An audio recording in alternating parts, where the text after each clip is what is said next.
Pangarap mo rin ba na makabili ng sarili mong big bike at makapag-drive sa expressway?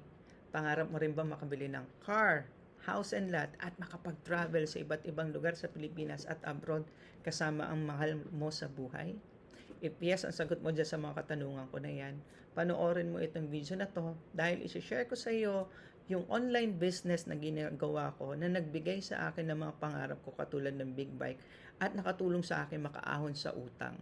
So, kung ikaw ngayon ay nakakaranas na nahihirapan kang kumita, nahihirapan kang makuha yung pangarap mo, na gusto mo na makaahon sa hirap, etong online business na i-share ko sa iyo ay possible rin na makatulong sa iyo. Kung nakatulong sa akin, possible din na makatulong din sa iyo. So, etong online business na ipapakita ko sa iyo ay para lamang sa mga tao na willing mag-take ng risk, may pangarap, willing matuto at higit sa lahat, merong pera na pangkapital sa negosyo.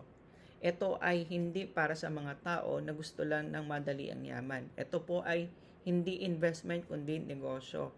So, kung ikaw ay willing mag-take ng risk, gusto mo na mag-start ng sarili mong online business at gusto mo mabago ang buhay mo at meron kang pera na pang-start ng business, tuloy-tuloy mo lang panoorin itong video na to dahil i-share ko sa iyo yung online business na ginagawa ko na pwede mo ring gawin on the side habang meron kang full-time job or meron ka pang ibang ginagawa.